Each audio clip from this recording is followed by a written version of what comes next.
善之事，智慧关照，内外明彻，识自本心。若识本心，即本解脱。这是教我们在日常生活中，也就是在日用之处，要时时提起智慧关照。这句是关键之所在。只要能提起关照功夫，内明彻，外也明彻。何谓明彻呢？内不见烦恼，外不见尘相，内外一如，这就是识自本心。认识本心，就晓得自己本来是解脱，并没有人束缚。这句话说得很容易，要如何才能识自本心，实心达本呢？慧海禅师说，若自了了之，心不往一切处，即名了了见本心，亦名了了见性。这个不住一切处心者，即是佛心，也叫做解脱心、菩提心。无生心，这是佛经讲的正无生法忍。用功就得在一切处无心，无心是无假不真。何谓假呢？于一切境界上生心动念，这就是假。比如说在境界里升起欢喜心，升起嗔恚心，这就是妄心。我们根与尘接触，怎么会生妄心呢？离了妄即是真。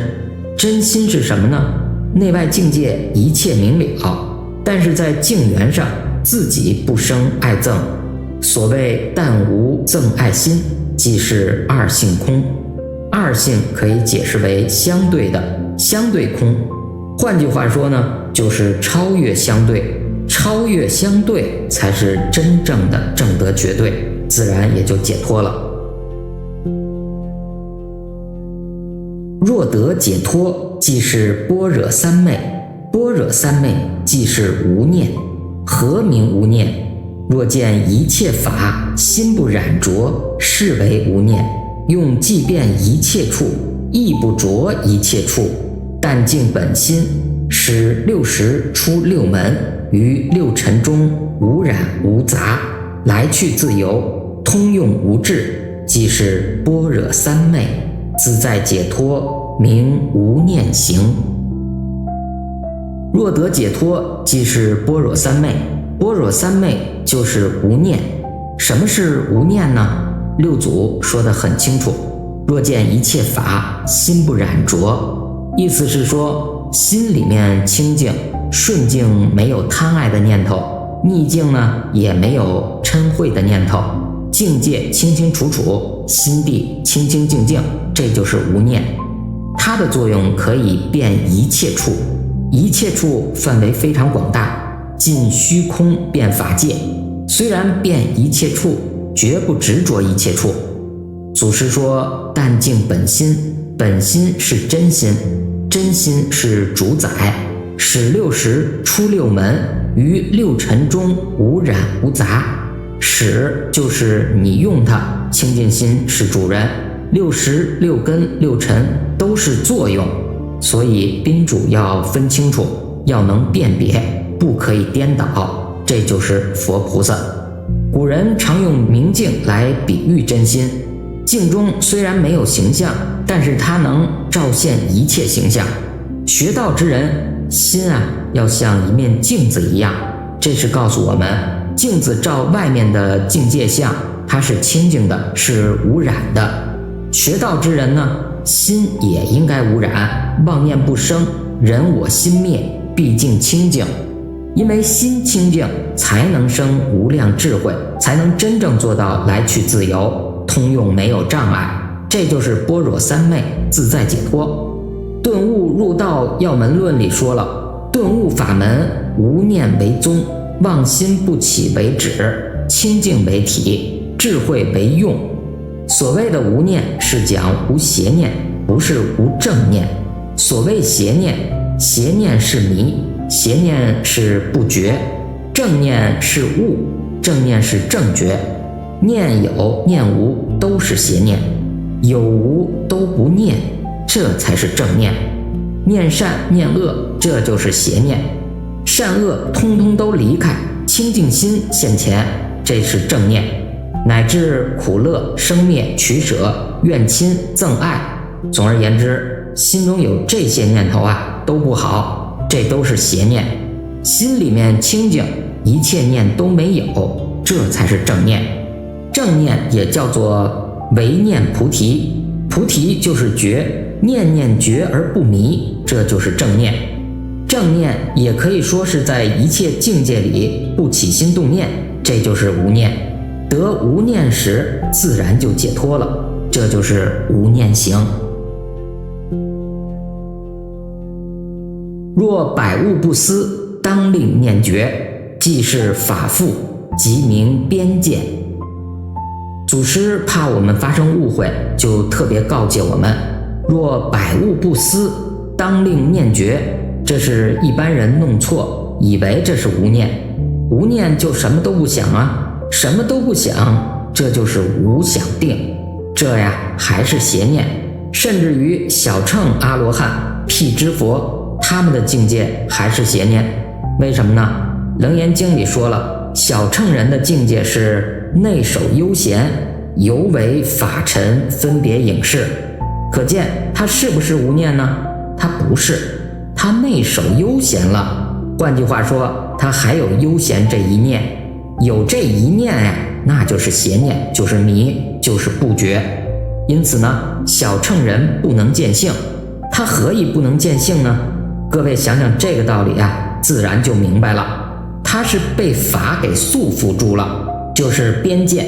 大乘法中处处提示中道，中道呢也不能执着。古德常讲了，两边不立，中道不存。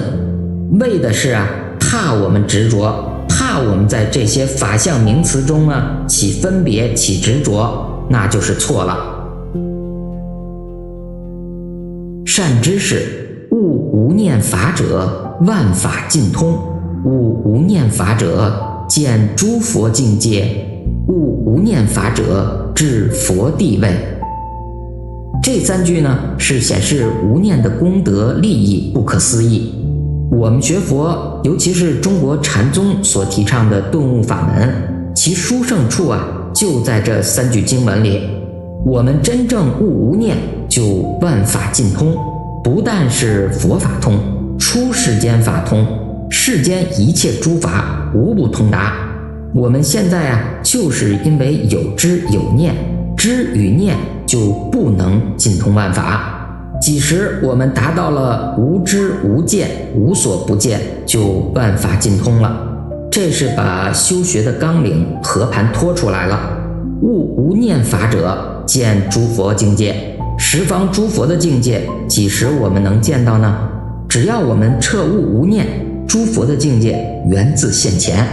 悟无念法者，自己就证到如来地，就证到佛地了。可见无念为宗，这句话是没有错的。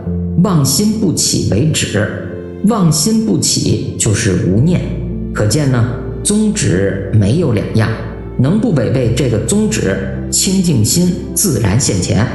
清净心所生的作用就是智慧，就是般若正知。善知识，后代得无法者，将此顿教法门与同见同行，发愿受持如是佛故，终身而不退者，定入圣位。这是说明传道一定要传给见解相同、行门相同。换句话说，解行都相同，而且又能发大心来受持大法者，这样的人学佛的态度、侍奉老师就如同奉佛一样，终身不退。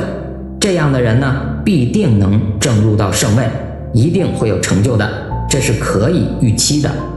我们从这几句话来看，一个人能不能有成就，能不能有最高的成就，就看他与这句经文相应不相应。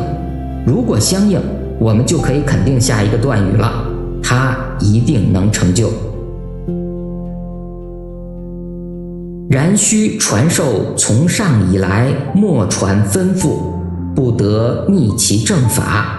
若不同见同行，在别法中不得传付。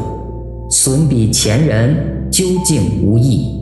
恐愚人不解，谤此法门，百劫千生，断佛种性。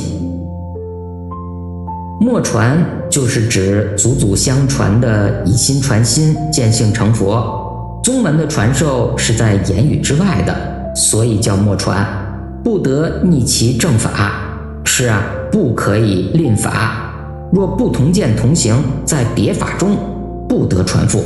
损彼前人，究竟无益。恐愚人不解，谤此法门，百劫千生，断佛种性。这几句话说的尤其是好。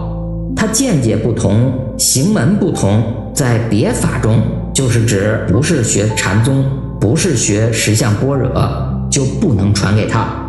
为什么呢？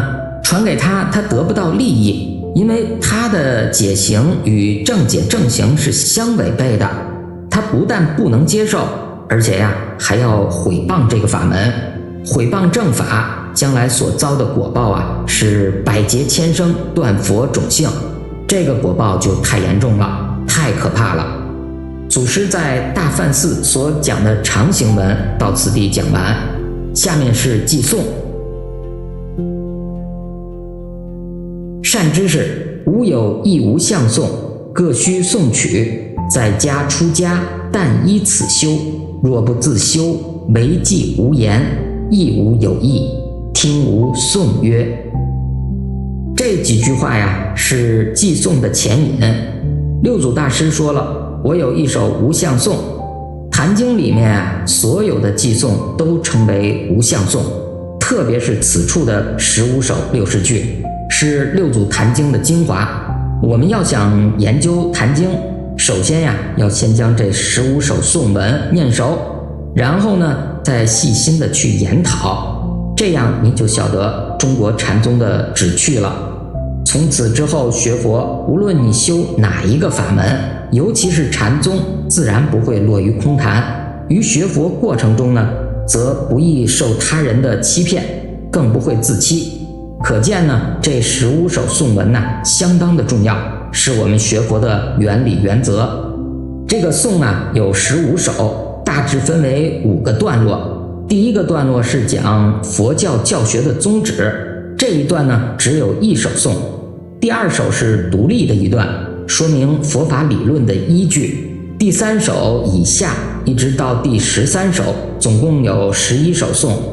这一长段讲的是修学的方法。第4段是1首，是讲果证。最后第15首颂呢是结劝。颂文的体系、组织以及义理都是非常的精严，有条不紊，不但便于读诵，也是行门重要的原理原则。接下来呢，我们就来说一下这15首寄颂。说通即心通，如日处虚空，唯传见性法，出世破邪宗。这4句我们乍看起来似乎是很容易懂，实际上所含的意思既深又广。说通即心通，说这一个字不但包括言说，同时也包括佛法所有的教学，用说字来代表。通是通达无碍，华严经讲的四无碍辩才，这是通的意思。心通就是宗通，心通与说通就是所谓宗门与教下。但是宗门与教下是一，不是二。过去有人说，心通的人一定达到说通，而说通之人未必能做到心通。这个说法也不无道理。但是如果我们深入一层观察呢，就知道心通与说通有密切的关系。若心不通，说通绝对是做不到的。由此可知，要想做到说通，一定要心通。那么如何才能做到通达无碍呢？下面一句比喻为我们点出来了，如日处虚空，就是说像太阳一样在虚空之中。意思是教我们要做到一法不立，才能做到通达。做不到，换句话说，纵然是以研学而通达三藏经论，或者通达世出世间法，自己并没有真正证得这个境界，也不过是道听途说而已，不能做到通字。通这个字儿啊，简单的来说就是一定要亲证，心通者证悟实相，说通者解悟佛说。此地的通啊，是指证悟之说才是说通，绝不是解悟之说。这个意思从以下的句子我们就能看得出来。这15首颂啊，法宝坛经无相颂讲话里解释得很清楚，也举出了禅宗的许多公案来证实，并且得到了当代禅宗大德虚云老和尚的印证。书中举出禅宗的迦山和尚的公案，公案的内容是说明一个人呐，他亲证的境界到什么程度，所谓上无片瓦，下无立锥，这2句话就是如日处虚空的意思。到这样的地步，才可以说是亲证实相。证得实相之后，实相是体，演说是用，体是根本，说是末，未能摄末，本能摄末。所以心通的人自然就说通，说通的人由说通而证得心通。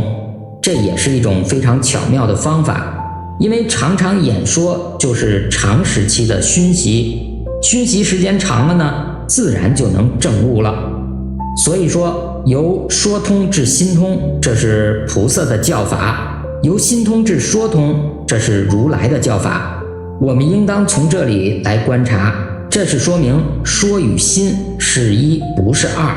前面2句是说明佛教教法的原则，一定要做到通达无碍。下面这2句呢，是说明佛祖立教的宗旨，唯传见性法，出世破邪宗。唯是唯独，传是承传，辗转授受，见是讲亲证，性呢是指众生本具的心性。在唯识称作阿赖耶识，佛法尤其是大乘佛法，它的宗旨就是传授见性之法。法这个字儿是包罗万象，佛经里将这个字呢举作一切事物、一切理论、一切程序，乃至于虚空法界的总代名词。在这里呢，特别是指一切法里面的修行方法，尤其是指见性的方法。末后的这一句显示出佛法出世是普度一切众生。邪宗简单的说呢，凡是不以见性法为教学宗旨的，那都是邪宗。在佛法中，为了心外无佛、心外无法的一切宗派，也都是邪宗。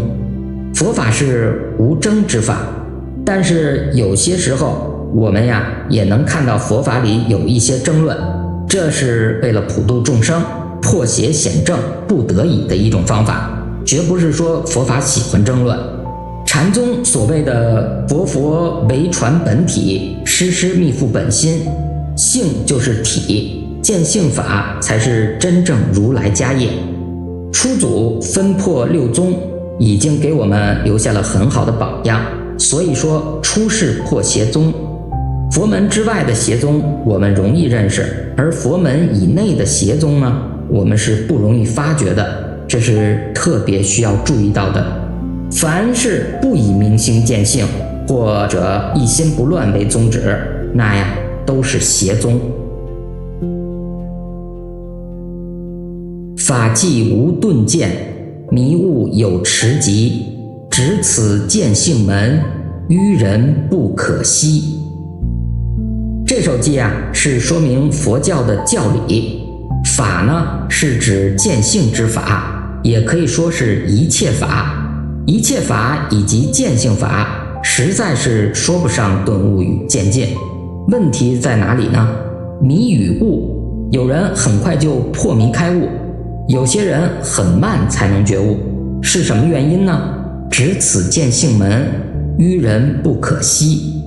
佛在《法华经》里说，唯有一乘法，无二亦无三。所以啊，法确实是一，本无顿见，只因众生的迷悟牵差，所以啊，见道才有早晚，这才建立了顿教的假名。见性门是指东山法门，这个法门为论见性法，不论禅定解脱，也是六祖大师所谓的本来无一物。不放下的就是愚人。放下什么呢？佛门常说一切放下，或者说放下万缘。念佛法门常教导我们呀，放下身心世界。身是正报，世界是依报。正报与依报都是属于色法，心法是指80与51心听。换句话说，不但外面的色法要放下，内里面的心法也要放下。放下就是见性，放下就是见性门。由此可知呢，放不下的就是愚人，放不下就永远被摒弃在见性门外。所以说，愚人不可惜。说及虽万般，合理还归一。烦恼暗宅中，常须生慧日。这首偈啊，是行法的总说。说是说法，也是指宗门对来机所说的话。如果把这个意思展开来讲，就包括佛法所谓的84000法门，这是表示多，法门无量，但是它的原理是一个。所以说合理还归一，合是契合，契合到真理是一。华严经讲的一真法界，般若经讲的一实相，维摩经讲的不二法门，净土宗讲的一心不乱，这都是讲的一。一还是勉强的一个名词。古德说本自无二，一亦不立。这桩事情呢，就是所谓的言语道断，心行处灭，不是言说思量所能达到的。既然这种原本不可说，而勉强说之为一，我们对一也就不能执着，执着了就归不了一了。在禅宗里，祖师大德未斗当机，有所谓即心即佛，非心非佛。狗子无佛性，狗子有佛性。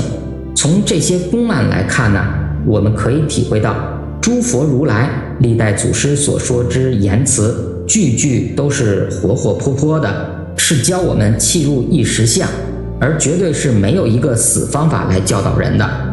烦恼暗宅中，常须生慧日。这两句讲的是真性自用。烦恼一般来讲是所谓的七情五欲，在佛法里说的更为清楚，如白法里讲的6种根本烦恼，20种随烦恼。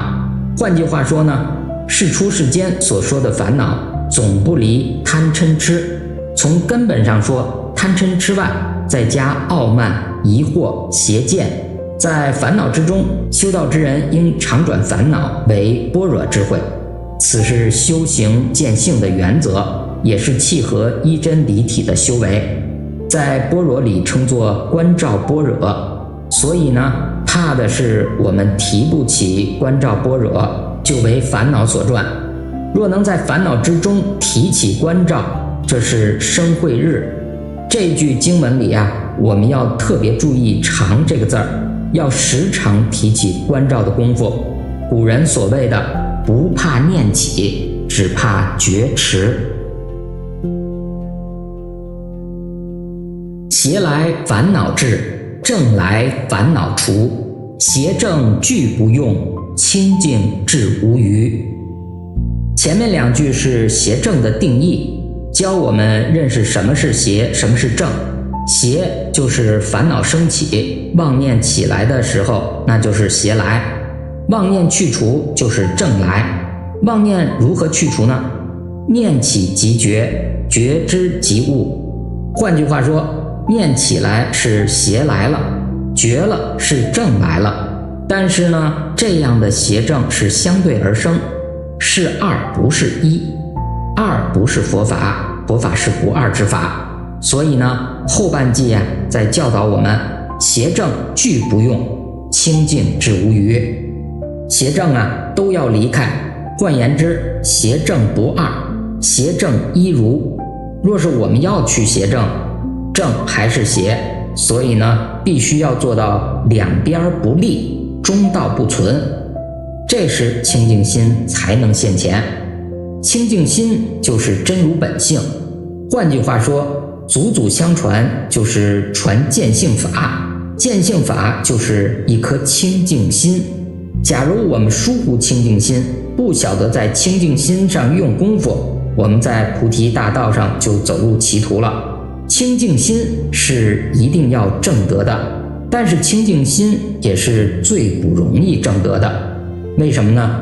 楞严经上说了，知见立知是无明本，我们在一切境界中才存分别，就已经落到生灭门，就成了知见立知。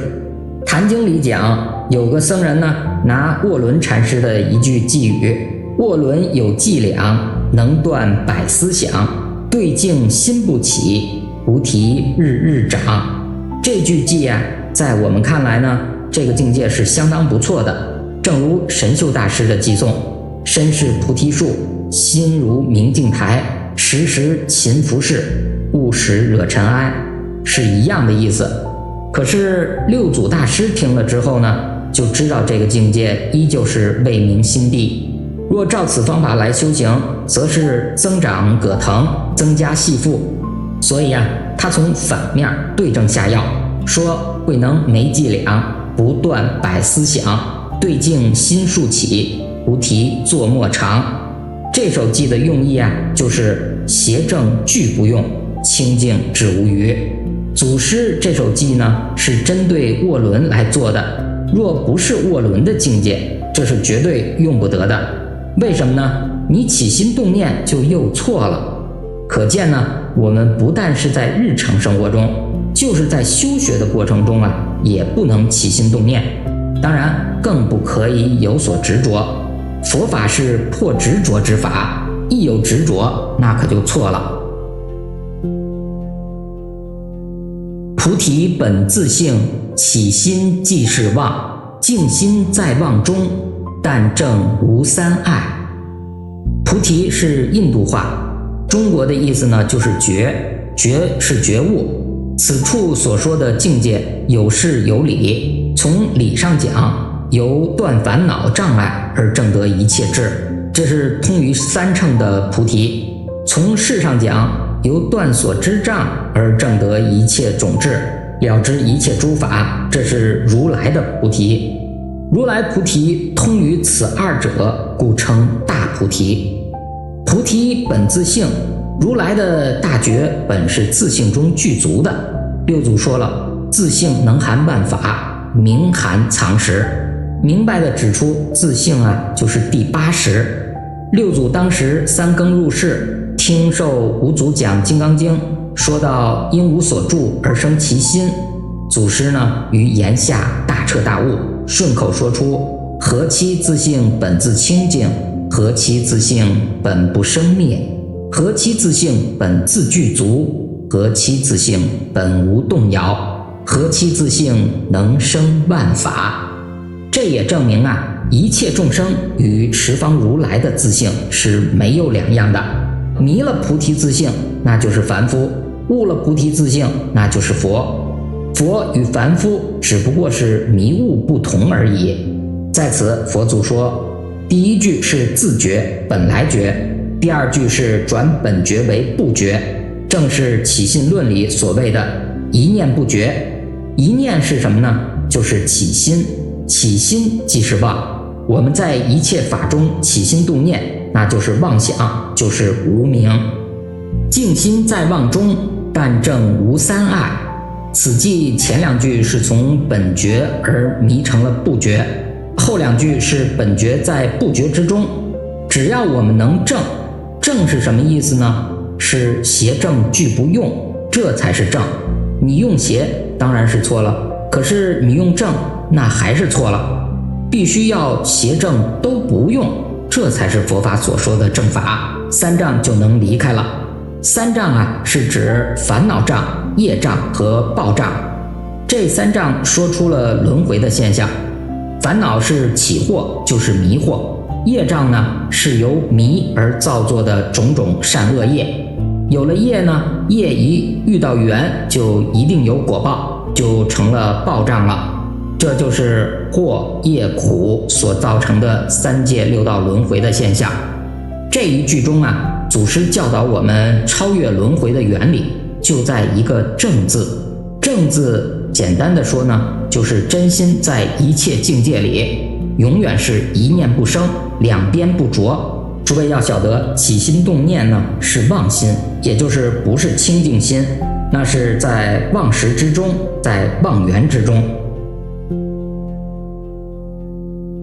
世人若修道，一切尽不妨，常自见己过，与道己相当。这首偈呢是教导我们自觉法。修道是修什么道呢？就是修见性之道，修成佛之道。修见性成佛道者，于世间一切事业皆不相妨碍，正是华严经里所说的理事无碍，事事无碍。但是修行人需要常自见己过，与道己相应。常自见就是自觉，怕的就是见不到自己的过失。过并不是说我们造罪过做错事情，这种过我们容易觉察，凡夫都晓得，凡夫也都知道，不是大修行人事情。这里的过是指用邪用正。用邪当然不用说了，我们一般人都知道是过，而用正为什么也是过呢？这就很不容易理解了。简单的说邪正俱不用，我们执着在正，分别在正，这就有很大的过失了。永嘉大师在《正道歌》里说了：行一禅，坐一禅，语默动静体安然，纵欲风刀常坦坦，假饶毒药也闲闲。这句话我们听起来很不容易懂，也没有办法肯定它。为什么说呢？遇到利刀来伤害，或者遇到毒药，我们想想，我们起不起分别心，动不动心呢？一生分别，一起执着，那就错了。这里讲的是世间法，再讲出世间法，譬如戒律，小乘戒如比丘戒、比丘尼戒，大乘戒如菩萨戒。我们若是执着于戒相了，那就错了；不执着于戒相也错了。为什么呢？不守戒是犯过失，存心持戒也不是正。邪正俱不用，是持而无持，无持而持。运用于念佛上是念而无念，无念而念。要见到这个境界，与道才能相应，就是相当的意思了。这个境界非常的微细，必须时常警觉自己，于一切法中，尤其是大乘法门，无论自修弘扬，我们有没有执着，有没有分别，有没有起心动念。如果有执着分别起心动念，就是自己过，能见到自己的过，与道就相当了，就是见道了。色类自有道，各不相妨恼，离道别密道，终身不见道。这首偈的大意是说明我们对于环境的觉悟。环境包括物质环境、自然环境以及人事环境，这里所着重的是人事环境。色类是说各色各类的有情众生。佛法一般讲胎卵湿化自有道，自就是他自己本来自有真性，真性是一切众生所共同具有的，真性是清净平等的，这是道的意思。道不妨碍道，所以说各不相妨恼，只要我们不起分别执着，就能见到一切万物同此真常本性。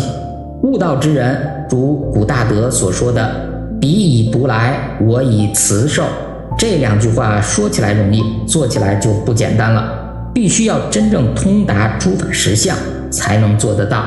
在行持方面看起来并不难懂，我们举个最简单的例子，凡是冤家对头存一种毒害之心来对我，而我能以慈悲爱护之心来对他，这是古人所说的以德报怨，这是很高的修养。怨没有自性，毒也不是真实的，而德真诚才是真实。佛法讲的慈称为无缘大慈，同体大悲。在此境界中，必定是愿亲平等，这是佛法所提倡的，这是道。离愿亲平等、真常自性的道，再去找道，六祖说终身不见道。诸佛所证得的离体是究竟圆满，本无增减，亦无生灭，处处皆圆。所以万类之中，哪个不是佛？本源之性，也就是此处讲的道，何曾有过分别呢？可惜的是众生被觉合尘，迷头认影，离开心内之道，妄求心外之道，当然是无有是处。波波度一生，到头还自傲，欲得见真道，行正即是道。波波是指奔波不停，这里并不是指我们一个人在一生中劳碌奔波，文字中是含有深意的，是说我们的心到处攀援，永远得不到休息，如此度过一生，一直到老死，必定会懊悔的。这一生空过了。换句话说呢，若要一生不空过，就要修定，心能在境界中做主宰。大经云：若能转境，则同如来，如此才能见到真道。真道是真常之道，佛法称为诸法实相，也称为真如本性。要想见到真道，大师告诉我们了，行正即是道。行正二字是关键的所在。邪正不二，邪正俱不用。所谓不思善，不思恶，屏息诸缘，不生一念，根尘不偶，一切皆舍，舍相亦无，如此才是正行。正行与道相应，正行才能真正见道。离道别觅道，是邪见之人。三祖教导我们，不用求真，唯须悉见。意思是说把我们的妄想、分别、执着止住，止住之后呢，心才能定得下来，心才能静下来，直到根境相偶的时候，不起分别，不起妄念，一切任运自然。行者能真正通达这个道理，不违背这个道理，表现在日常生活行为之中，这就是行正。正就是道，除了正之外，更无别道了。自若无道心，暗行不见道，若真修道人，不见世间过。自若无道心，暗行不见道。道心呢，就是指决心，没有决心，人必定是迷惑颠倒的，心迷倒，行必然就不正了。暗行就是指迷惑颠倒之行，这是修道之人、求道之人所以不能见道的根本原因。这是修学佛法，希望在这一生中有所证悟者不可不知的关键所在。道心简单的说呢，是无一切妄心，这就是道心。道心就是真心，行正之心也是道心。行正之人，心无所住，心无所住即是心心在道，心心在道，则举足下足，无非是道。暗行之人，心住于法，于是眼被法所障碍，盲修瞎练，无由见道。金刚经里就说了，若菩萨心住于法而行布施，如人入暗，即无所见。与此地的意思是一样的。若菩萨心不住相，不住法而行布施，如人有目，日光明照，见种种色。这是说明菩萨如何住于道心，如何行正行。若真修道人，不见世间过。六祖这两句实在是真正的提醒我们。金刚经云：凡所有相，皆是虚妄。修道之人若还是见世间种种过失，可见其妄心并未消除。换言之，能所没有舍离，果然能所亡了。所见世间众生，见同不见，能所双忘，当处是道。古人所谓十字街头，不见有一人在。功夫到了这个程度，就是虚空粉碎，大地平沉。这个时候，世间与出世间是一不是二。所以呢，我们若想知道自己所修之道是真或是假，只需问自己，对待别人的过失是见还是不见，就能考验出来。果然确实不见一切众生过失，自己呢则有相当好的境界了。若自己还是见一切众生常犯过失，则不是众生有过失，而是自己的烦恼心所与境界相应，所以是自己的过失，而不是众生的过失。若见他人非，自非却是左；他非我不非，我非自有过。这首记是说明，若真修道人不见世间过的意趣，如果我们还在批评别人过失，便是起分别心了，我相没有忘，他人之过失与我本来没有关系，起分别心就是生嗔恨，烦恼种子就会渗入食田，转变为自家之过失，这是不智的行持，所以叫做左。若见他人非，自非即是左，左就是错了，自己错了。佛门教导我们要修愿亲平等观，他非我不非，我非自有过，只是着重在个人的自修。真正修道之人呢，一定先要求解，求解的目的是将宇宙人生一切真相确实的了解，不能含糊笼统。了解得越真切，我们的分别执着妄心才能真正的放下。所谓的歇即菩提，才能歇下，否则在环境中总免不了起心动念。起心动念之所以不能顿悟，之所以不能顿歇，皆由无始劫中的烦恼习气。老同修都知道，烦恼一断，习气难除，习气不除，障碍明心见性。这15首的偈颂，各位都要将它念熟，最好能背诵，常常提起绝照的功夫，一遇到境界，心里才动心，自己就能觉察到。觉察什么呢？他非我不非，把自己的分别执着妄想是非顿息，像要求自己的心像明镜一样。古人所谓胡来现胡，汉来现汉，胡是外国人，外国人照镜子，镜子里现外国人的像；中国人照镜子呢，镜子里现中国人的像。随缘现象，没有执着，没有分别，这就叫真心用事。庄子说了，智人之用心若镜，不将不迎，应而不藏。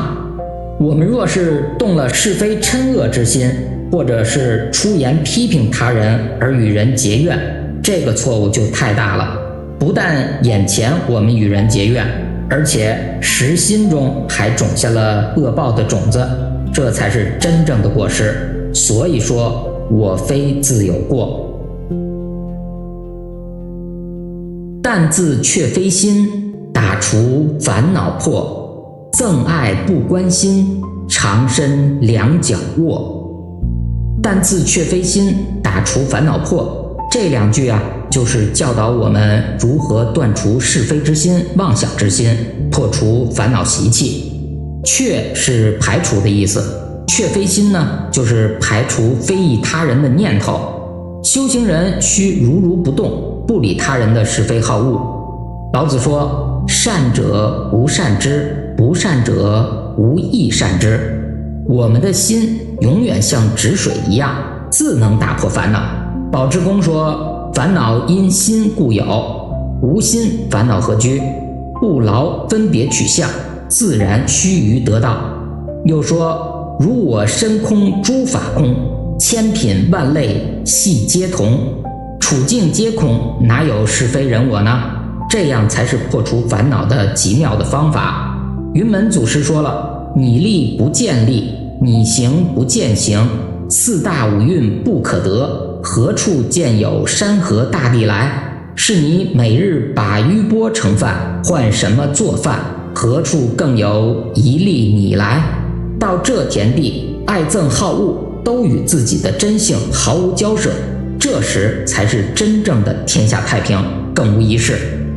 憎爱不关心，长身两腿卧，这2句是说的大自在，显示参学之事已经圆满，所谓的鸡来吃饭混来年的大修大歇的境界。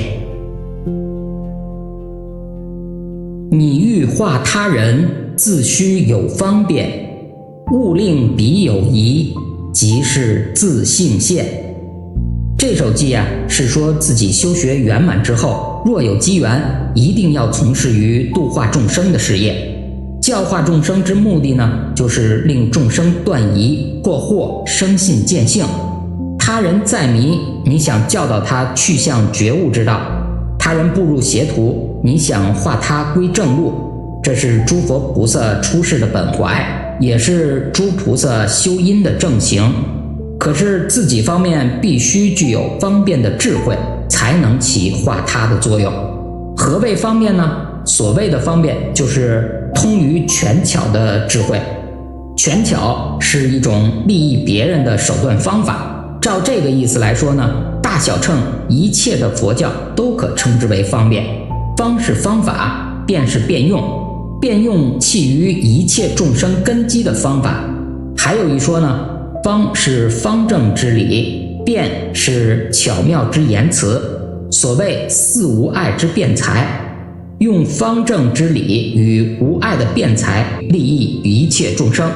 说真实的究竟之旨归为真实，假设暂用的这是方便，又称为善巧善权。这就是说明必须用这些方法才能入真实之门，才能入依真法界，才能证得一心不乱。在宗门里来讲，祖师开示说法的方便，在本经六祖为门人法海等举出动用36对，这不过是一个例子而已。如实说，达到了说通心通，真正是一言难尽。凡是祖师开导后人的，都是大纲一类而已。我们从纲领中能体会到这个意趣，悟入到这个境界，然后才能受用无穷。不过这样的启示须是见性的善知识才能理解，才会运用。若无见性，只是学他人的方法，都是死板而不灵活的。要想令人破迷开悟，当然不是容易的事情。六祖在此告诉我们要想叫别人断疑生信，自己呢一定要自性现。可见呢，自性现的标准相当之高，也是相当的必要。以自他一如的精纯心应利用，才能截断当机的现业流失，这样才能叫他言下大悟。这是宗门知识直指人心的妙秘作用，往往不是教下所能做得到的。宗门着重于依义不依语，依智不依时，不注重文字名句，这也是我们应当了解的。佛法在现今已经流入到学说与理论，这样呢实在是丧失了佛法本来的面目。无论大小乘佛法，其目的是破迷开悟，离苦得乐。离苦得乐是果，而破迷开悟才是它真正的作用。如果要说到理论，说到学问，不但不能开悟，反而会增长迷惑，这就是违背佛法的根本精神。佛法的根本精神是指导我们人生心行行为，不是一种空谈的理论。说到这一点坛经确实是做到了，它的文字简洁，确实具足一切修道人的心行，做一个最高原则性的指导方针，这也是为一切修学人所喜爱的一本典籍。可见得见性之后才具足无量的方便，绝不是以知解来接引众生，所以它才能够令众生得到究竟真实的利益，破迷开悟，离苦得乐。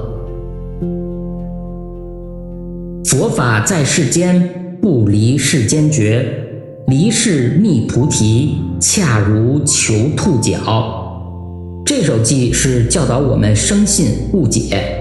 佛法是指佛祖相传顿教之法，世间世有这个牵流的意思，间有界限的意思，世间与世界是相同的意思。佛法讲世间一般讲两种世间，一种是有情世间，另外一种是器世间。佛法就在世间里面，不需要离开世间去求取正觉。儒家说道不远人，人之谓道而远人，不可以为道也。如果离开世间做人的本分，去寻觅菩提觉道，就好比兔子头上去找角一样的傻。兔子没有角，就好比离开世间一定是没有菩提一样。古德也常用金与气来做比喻，所谓的以金做气，气气皆金。我们若舍气去求金，就与求兔角是一样的愚痴。世间一切诸法，佛在《法华经》里就为我们做了如是之解。所谓相如是，性如是，体如是，力如是，作如是，因如是，缘如是，果如是，报如是，本末究竟如是。能见到这10大要领，你就能见到百界千如，见到百界千如才是真正的世间觉，成就一相三昧，一行三昧。实如是，天台大师把它分作3句读。以相来说，第一句如是相，第二句是相如，第三句相如是。一个字有3种读法，10个字合起来就是30种读法。从这个读法里面，我们就能悟入一切法的真实相。我们修学果然能够依照实如是用心，时节因缘成熟，头头是道，遇缘触着，当下豁然大悟。这种境界在古代依照这种方法修行见性的人是非常多的。由此可知，佛法最重要的是在自己日常生活中时时刻刻提起关照的功夫。功夫得力了，世间法与出世间法是一不是二。所谓一法如，一切法如，到出世间与世间是一如不二，然后才能证得烦恼与菩提不二，生死与涅槃不二。可见迷就叫世间，觉就叫净土。随其心境即佛土境，迷悟在心，不在境界，所以境界确实是如是。换句话说，有所不如，有所不是，都是迷心的错误妄见。古人说，百千法门同归方寸，河沙妙德总在心源，一切界定慧，神通变化，细自具足，不离汝心。一切烦恼业障本来空寂，一切因果皆如梦幻，无三界可出，无菩提可求。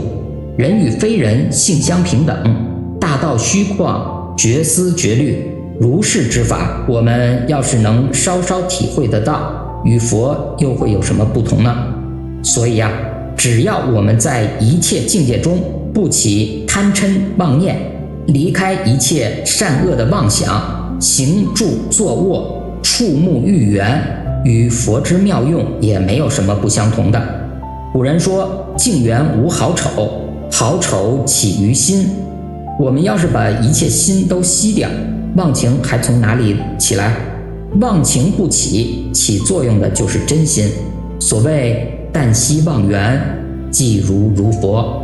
这就是常住真心，这就是佛法在世间，不离世间觉。正见明出世，邪见是世间。邪正尽打却，菩提性宛然。这首偈是讲到正果的方法。正见是不二之见，不起心分别。换句话说呢，反过来都叫做邪见。三祖在信心明里说，一心不生，万法无救。正见迥然现前，身虽在禅，心已经出世。试问，心不住相，还叫什么做世间？如果起分别心，必定被境界风苦乐所缠，这就叫世间。但是邪与正，这是相对建立的名称。正能治邪，如同病去药除，邪被正所治，邪去掉了，正也不存在了。所以呢，邪与正都要离开，这是讲邪正双道。但是在现前这个阶段呢，我们要觉悟，我们的邪还没有去掉，所以要用正。等到邪没有了，正才不要。如果说邪还没有去掉，先把正给去掉了，那就麻烦大了，必定要堕落的。一定到邪念不生，正法也就不要了。这个时候是邪正双潜，所谓的灵光毒药，窘脱根尘，菩提本性宛然现前。各位要记住，佛是无求人，我们求就错了；法是无求理，你要求也错了。如果你执着于我都不求，你还是同于有求；你要是着无为之相，还等于有为。金刚经里就说了，不应取法，不应取非法。又云，如来所得法，此法无实无虚。这是般若经里非常重要的句子，我们一定要牢牢地记住，在一切境缘中训练自己，一定要在境界里八风不动，然后才能超越，才能真正的离开邪正两边，见得菩提自性。此颂是顿教，一名大法传，迷闻经累劫，悟则刹那间。这首偈是六祖对我们的结勉，说明以上的偈颂是顿教，一定要悟，不可以迷，悟了就很快成就了，迷了呢就不能成功了。诗复曰：今于大梵寺说此顿教，普愿法界众生言下见信成佛，时唯使君与官僚道俗闻师所说，无不醒悟，一时作礼，皆叹善哉，何期岭南有佛出世。慧能大师又说，现在我在大梵寺宣讲的这套顿悟教法，我真心的希望天下所有的众生都能在听闻这句话的当下，立刻觉悟自己的本性，直接成就佛国。当时韦刺史和他的手下的官员、出家的僧人、在家的善男信女们，听了慧能大师说的这些话，没有一个不醒悟领悟的。大家立刻一起向慧能行礼，都连声赞叹道：太好了！还感慨道：真没想到在岭南这样的地方，竟然能有像佛一样的觉悟者出现呀！